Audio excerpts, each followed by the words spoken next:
It started with a receipt, a thin, creased strip of paper that fell out of her purse as she reached for her keys. I bent to pick it up, half out of habit, half out of instinct.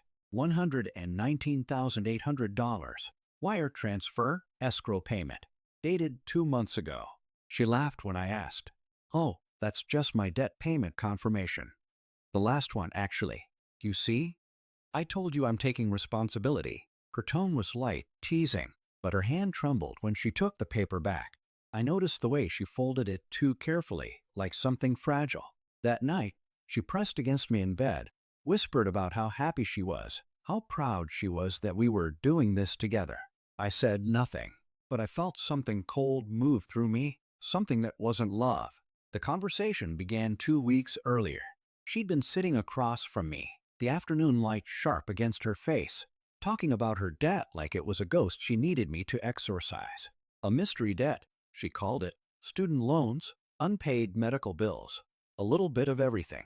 She made it sound harmless, manageable. Then she smiled. Maybe you could help me pay it off before the wedding? We'll start clean, as a team. I remember the pause. How I looked at her. How she looked away. I said yes, of course, because saying yes was easier than wondering why her eyes didn't match her words. But later, after the receipt, after the faint chemical scent of fresh paint on her clothes, after the way she flinched when I mentioned my inheritance, I began to wonder. Something was off. Not just the money. Her. I hired the forensic accountant the next morning. Quietly. He was expensive, discreet, and clinical. The kind of man who saw lies as numbers waiting to be arranged. While he worked, I played my part. Dinners, laughter, ring fittings. She called me her rock. I called her mine. But every night, when she slept beside me, I stared at the ceiling and replayed the small inconsistencies. The locked drawer in her desk, the phone calls she took outside, the way she said we but meant I. The accountant's messages came slowly. Pieces of a puzzle I didn't want to finish. Bank statements, shell companies, a mortgage application, then a line that froze me where I stood. Greater than your fiancé is listed as co-owner on a property with someone named Daniel Cole, her ex. I read the name twice, then again, until the letters stopped meaning anything at all. The report arrived in a plain envelope. No drama, no preamble. Just facts. The debt wasn't real.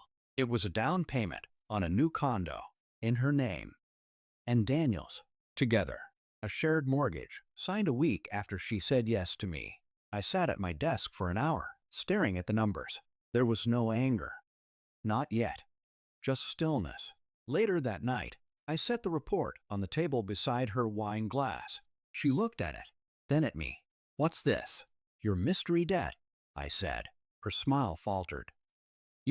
What did you read it? She did. Slowly. Her face changed as the truth unfolded line by line. Her lips trembled. Her breath caught. Her world quietly imploded in front of me. I can explain, she whispered. I know. I said, you always can. She begged, not loudly, not dramatically, just small, broken words, half apologies, half excuses. It wasn't like that, she said. It's complicated. He needed my inheritance? I asked. Silence. I stood, walked to the kitchen, poured myself a drink. The ice cracked, sharp and final. I slid a document across the counter, our prenup, unsigned.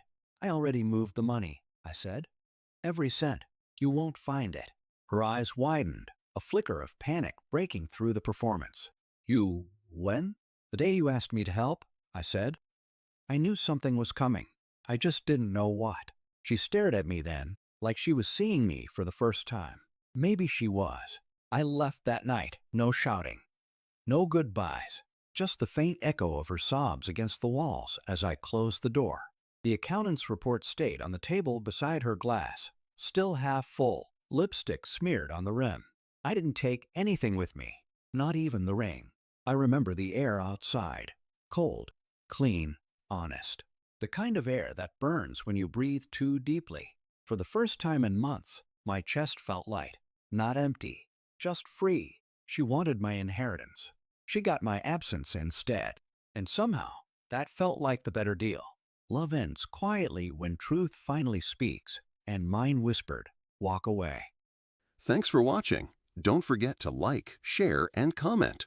Subscribe now to Cheating Stories Insight World for more amazing stories.